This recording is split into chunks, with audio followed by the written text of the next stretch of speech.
আজকে যে বিষয়টা নিয়ে আলোচনা করব সেটা হচ্ছে molecular mechanism of hormone action. হরমোনগুলো সাধারণত তাদের যে টার্গেট সেল বা টিস্যু থাকছে তাদের সঙ্গে খুবই স্পেসিফিক হয়ে থাকে। মানে একটি হরমোন অন্য কোনো ধরনের হরমোনের যে রিসেপ্টর তার সঙ্গে বাইন্ড করতে পারবে না। এই যে হরমোন তৈরি হওয়ার পরে যে রিসেপ্টরের সঙ্গে বাইন্ড করছে, এই বাইন্ড করার ফলে একটা কমপ্লেক্স ফর্ম করছে যাকে আমরা বলি হরমোন রিসেপ্টর কমপ্লেক্স। এই রিসেপ্টর কমপ্লেক্স ফর্ম করার পরে তারা পরবর্তী যে অ্যাকশানগুলো সেগুলো জেনারেট করছে। হরমোন যখন আমরা পড়ছি তখন আমরা দেখেছি যে হরমোনগুলোকে আমরা বিভিন্ন ভাগে ভাগ করতে পারি। প্রথমটাকে যদি আমরা বলি টাইপস যদি দেখি হরমোনের, তাহলে মোটামুটি 4 ধরনের হরমোন আমরা দেখতে পাই। প্রথমটাকে আমরা বলছি পেপটাইড, প্রোটিন বা পলিপেপটাইড। দ্বিতীয়টাকে বলছি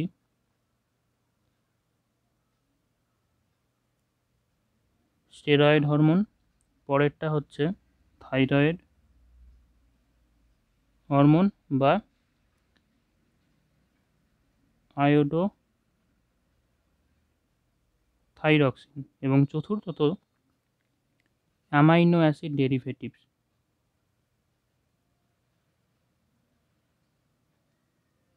পেপটাইড হরমোনের আন্ডারে কারা পড়ছে? ইনসুলিন, গ্লুকাগন, পিটুইটারি হরমোন যেগুলো আছে এইগুলো, এবং হাইপোথ্যালামিক যে হরমোনগুলো। স্টেরয়েডের মধ্যে কারা কারা পড়ছে? কর্টিসল পড়ছে, টেস্টোস্টেরন পড়ছে, উস্ট্রাডিওল পড়ছে।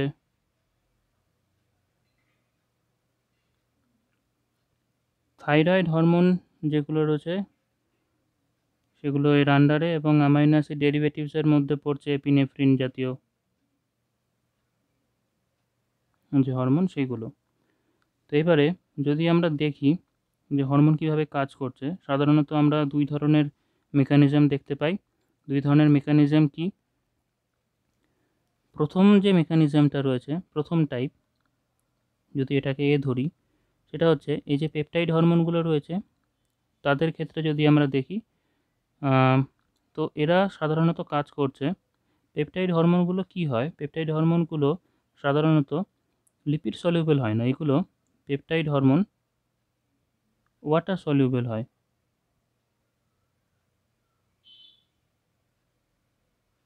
ওয়াটার সলিউবল হওয়ার ফলে কি হয়, এই যে প্লাজমা মেমব্রেন রয়েছে, প্লাজমা মেমব্রেন যদি আমরা দেখি, এটা যদি আমরা লিপিড ধরি, প্রোটিন, প্রোটিন মাঝে লিপিড, আর এখানে যদি আমরা প্রোটিন ধরি, এই পিএলপি লেয়ার, তো এই যে লিপিডের স্তরটা রয়েছে এটাকে ভেদ করতে পারে না। ফলে যে পেপটাইড হরমোনগুলো রয়েছে সেগুলো সেলের যে ভেতরে সেখানে প্রবেশ করতে পারে না। তো প্রবেশ করতে পারে না, তার জন্য কি মেকানিজম রয়েছে পেপটাইড হরমোনের? তাহলে মেকানিজমটা হচ্ছে এগুলো সেলের যে মেমব্রেনটা, মানে প্লাজমা মেমব্রেন, প্লাজমা মেমব্রেনের সঙ্গে কিছু রিসেপ্টর থাকছে। রিসেপ্টর যদি আমরা এরকমভাবে আঁকি, তো এই যে রিসেপ্টর প্লাজমা মেমব্রেনের সঙ্গে এই হরমোনগুলো, পেপটাইড হরমোনগুলো আসার পরে এই রিসেপ্টরের সঙ্গে বাইন্ড করছে। বাইন্ড করার পরে এরা পরবর্তী পর্যায়ে একটা সেকেন্ড মেসেঞ্জার তৈরি করছে। সেকেন্ড মেসেঞ্জারটা কি করছে? এরপরে একটা সিগন্যাল জেনারেট করছে। এই সিগন্যালটা কি করছে, যে কিছু স্পেসিফিক ট্রান্সক্রিপ্টর প্রোটিন তৈরি করতে সাহায্য করছে বা অ্যাক্টিভেটেড করছে। এই অ্যাক্টিভেটেড ট্রান্সক্রিপশন প্রোটিনগুলো কি করছে, নিউক্লিয়াসের ভেতরে ঢুকে ডিএনএর সঙ্গে বাইন্ড করছে। বাইন্ড করার পরে এরা এমআরএনএ তৈরি করছে। এই এমআরএনএটা পরবর্তী পর্যায়ে নিউক্লিয়াসের থেকে বেরিয়ে এসে সাইটোপ্লাজমের মধ্যে ট্রান্সলেটেড হয়ে প্রোটিন তৈরি করছে। প্রোটিন যেটা তৈরি হলো সেটা স্পেসিফিক সিগন্যালটার উপর নির্ভর করছে। এরপরে এরা ডাউনস্ট্রিম যে সিগন্যালিংটা বা যে রেগুলেশনটা সেগুলোকে মেনটেন করছে। তো এইটা সাধারণত যে প্রোটিন হরমোনগুলো রয়েছে বা পেপটাইড হরমোন যে ওয়াটার সলিউবল যেগুলো হয়ে থাকে সেগুলোর কাজের পদ্ধতি। এবার যদি আমরা দেখি সেকেন্ড টাইপ, মানে হচ্ছে স্টেরয়েড বা থাইরয়েড যে হরমোনগুলো রয়েছে সেগুলো কিভাবে কাজ করছে। এইগুলো সাধারণত লিপিড সলিউবল হয়। লিপিড সলিউবল হওয়ার ফলে এগুলো কি করছে, যে প্লাজমা মেমব্রেনটা রয়েছে তার মধ্যে দিয়ে সহজেই প্রবেশ করতে পারছে। প্রবেশ করার পরে এরা যেটার সঙ্গে বাইন্ড করছে সেটা হচ্ছে যে সাইটোপ্লাজমিক কিছু প্রোটিন থাকছে, সেই প্রোটিনের সঙ্গে বাইন্ড করছে। এই যে সাইটোপ্লাজমিক প্রোটিন,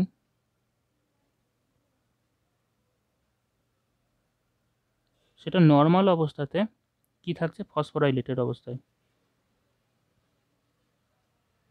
ফসফোরাইলেটেড অবস্থায় থাকছে মানে এই সাইটোপ্লাজমিক প্রোটিন যদি এটাকে ধরে থাকি তো এটার সঙ্গে একটা ফসফেট গ্রুপ জুড়ে থাকছে। এই ফসফোরাইলেটেড অবস্থা এবং এগ্রিগেটেড অবস্থা মানে অনেকগুলো সাইটোপ্লাজমিক প্রোটিন একসঙ্গে এগ্রিগেটেড অবস্থায় থাকছে এবং তার সঙ্গে কিছু ইনহিবিটার জুড়ে থাকছে। যখন এই স্টেরয়েড বা থাইরয়েড হরমোনটা আসার পরে যখন এটা সাইটোপ্লাজমিক এই প্রোটিন এগ্রিগেটের সঙ্গে বাইন্ড করছে, বাইন্ড করার ফলে এই ফসফেট যে গ্রুপটা, এই ফসফেট গ্রুপটা বেরিয়ে যাচ্ছে এবং ইনহিবিটরগুলো বেরিয়ে যাচ্ছে। তার ফলে এইটা এখন অ্যাক্টিভেটেড বলা যেতে পারে। এই অ্যাক্টিভেটেড যে প্রোটিন কমপ্লেক্সটা সেটাকে আমরা বলছি হরমোন রিসেপ্টর কমপ্লেক্স। এই কমপ্লেক্সটা তারপরে কি করছে, নিউক্লিয়াসের ভেতরে ঢুকছে এবং যে ডিএনএ তার একটা নির্দিষ্ট রিজিয়ন থাকছে। এই প্রোমোটার রিজিয়ন যদি এটাকে বলি, এটা যদি আমি প্রোমোটার রিজিয়ন বলি, প্রোমোটার রিজিয়নের মধ্যে একটা ছোট্ট রিজিয়ন থাকছে যেটাকে বলছে হরমোন রেসপন্সিভ এলিমেন্ট বা এইচআরই। এই এইচআরইতে এসে এই যে কমপ্লেক্সটা সেটা বসার পরে এরা যে জিন অ্যাক্টিভেশন সেটাকে বাড়িয়ে দিচ্ছে। বাড়িয়ে দেওয়ার ফলে একটা এমআরএনএ তৈরি হচ্ছে। এই এমআরএনএটা নিউক্লিয়াস থেকে বেরিয়ে সাইটোপ্লাজমের মধ্যে আসছে প্রসেসিং হওয়ার পরে এবং তারপরে এসে একটি প্রোটিন ফর্ম করছে। এই প্রোটিনটি পরবর্তী পর্যায়ে ডাউনস্ট্রিম রেগুলেশনগুলো করে জিনটাকে অ্যাক্টিভিটিটাকে বাড়াচ্ছে। তো এই গেল হচ্ছে স্টেরয়েড হরমোনের মেকানিজম।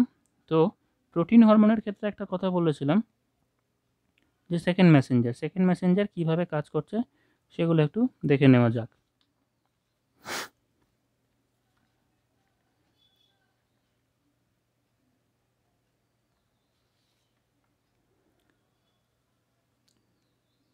তো সেকেন্ড মেসেঞ্জার সিস্টেম যেটা রয়েছে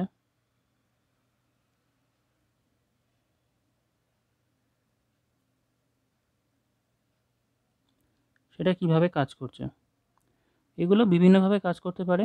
সাইক্লিক এএমপি ডিপেন্ডেন্ট হতে পারে, ক্যালসিয়াম ডিপেন্ডেন্ট হতে পারে, অথবা IP3 ডিএইচ ডিপেন্ডেন্ট হতে পারে। মানে এই তিনটে পদ্ধতির মধ্যে দিয়ে সাধারণত কাজ করে থাকে মেইনলি।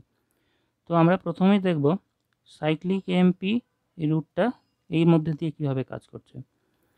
তো যে সেলের ভেতরে এটাকে যদি আমরা প্লাজমা মেমব্রেন ধরে নিই,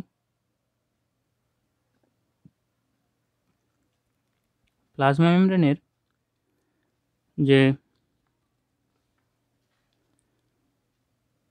গা সেখানে এক ধরনের রিসেপ্টর কমপ্লেক্স থাকে যাকে আমরা জিপিসিআর বলি। জিপিসিআর এর ফুল ফর্মটা কি, জি প্রোটিন কাপেলড রিসেপ্টর। এই যে রিসেপ্টরটা,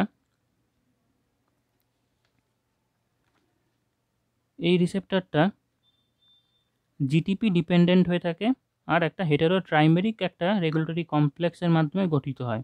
আর এটার 3টে সাব ইউনিট রয়েছে।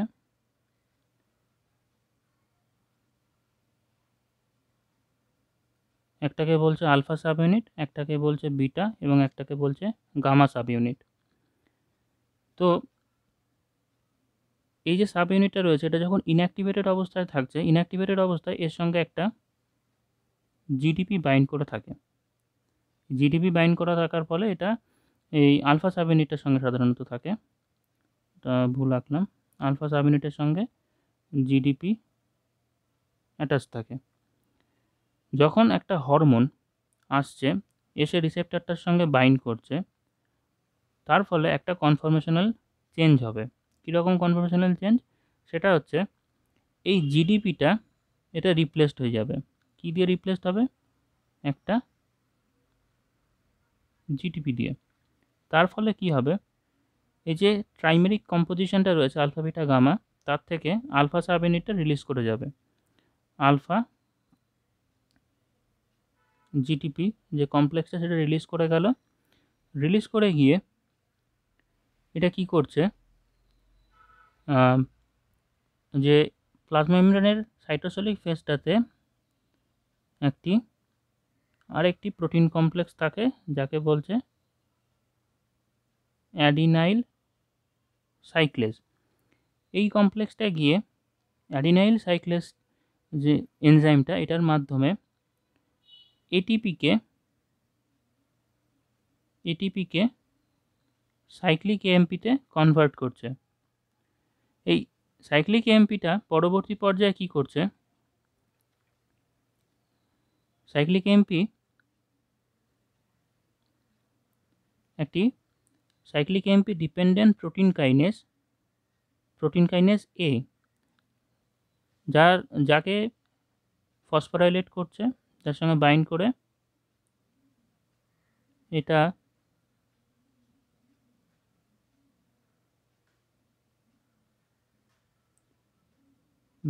এটাকে এই যে এটার যে ক্যাটালাইটিক সাব ইউনিটগুলো, সেই ক্যাটালাইটিক সাব ইউনিটগুলো এবারে আলাদা হয়ে যাচ্ছে।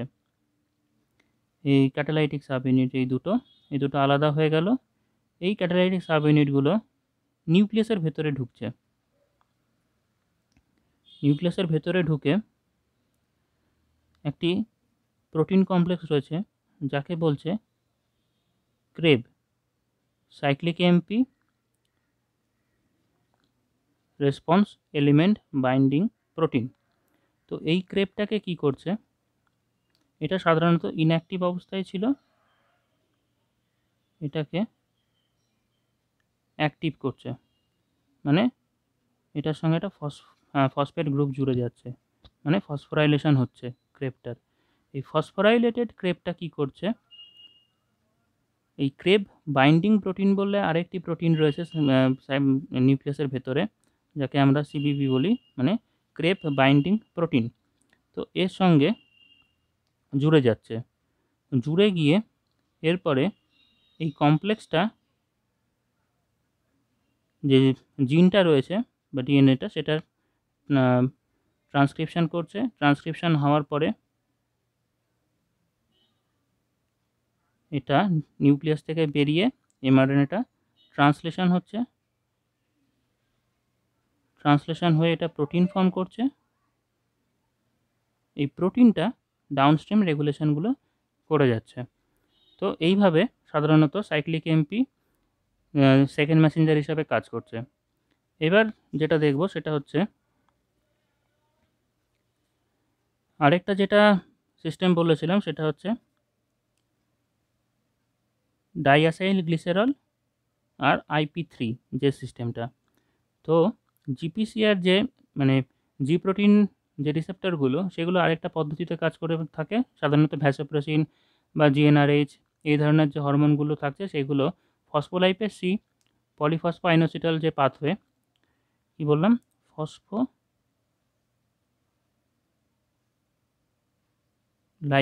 সি পলিফসফোআইনোসিটাল সিস্টেম এর মাধ্যমে কাজ করে থাকে। তো IP3 যেটা বলছি, IP3 ফুল ফর্ম হচ্ছে আইনোসিটল 1,4,5 ট্রাইফসফেট। আর DAG সেটা হচ্ছে ডাইঅ্যাসাইল গ্লিসেরল।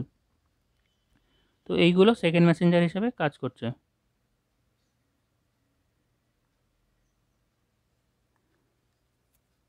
হরমোনটা যখন আসছে, হরমোনটা এসে রিসেপ্টরের সঙ্গে বাইন্ড করছে প্লাজমা মেমব্রেনে। তো রিসেপ্টরটার সঙ্গে বাইন্ড করার পরে এইটা একটি এনজাইম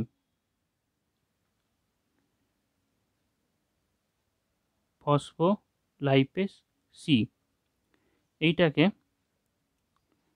অ্যাক্টিভেট করছে। এইটা সাধারণত প্লাজমা মেমব্রেন যেটা, সেটা সাইটোসোলিক ফেজে থাকে। তো এই এনজাইমটা ফসফোটিডাইল আইনোসিটল 4,5 বিসফসফেট বা সংক্ষেপে আমরা যাকে PIP2 বলে থাকি, তো এইটাকে ভাঙছে IP3 আর ডাইঅ্যাসাইল গ্লিসারলে। কি রিয়াকশানটা কি হচ্ছে? হাইড্রোলাইসিস হয়ে এই যে IP3টা প্রডিউস হলো, IP3টা কি করছে? সেলের ভেতরে ক্যালসিয়াম ইনফ্লাক্সটাকে বাড়িয়ে দিচ্ছে। এই ক্যালসিয়াম যত ঢুকছে, এই ক্যালসিয়ামটা IP3-র সঙ্গে করে রিয়াকশান করে এটা যে ক্যালসিয়াম ইনফ্লাক্সটা সেটা আরও বাড়িয়ে দিচ্ছে। আর এই IP3টা কনভার্ট হচ্ছে IP4-এ। আর যে ডাইঅ্যাসাইল গ্লিসারলটা ছিল সেটার ফাংশনটা একটু পর বলছি। যে যখন এই ক্যালসিয়ামটা এন্ট্রিটা বেড়ে যাচ্ছে, ক্যালসিয়াম এন্ট্রি বাড়ার ফলে একটি এনজাইম যাকে আমরা বলছি প্রোটিন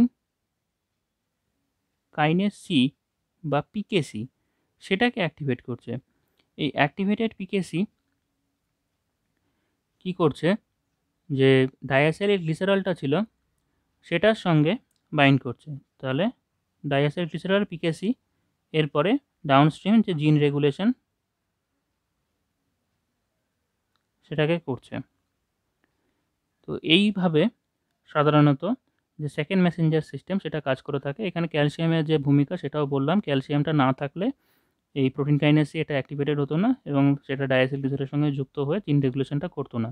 তো এইভাবে সাধারণত হরমোনগুলো কাজ করে থাকে। তো আজকের ভিডিওটা এখানেই শেষ করলাম। তোমাদের পরবর্তী যে কোয়েরিজগুলো সেগুলো আমায় জানাও। আমার মেল আইডিটা বরাবরের মতো এবারেও ভিডিও লিঙ্কে দেওয়া থাকবে, সেখানে তোমরা আমাকে কন্ট্যাক্ট করতে পারো। Thank you.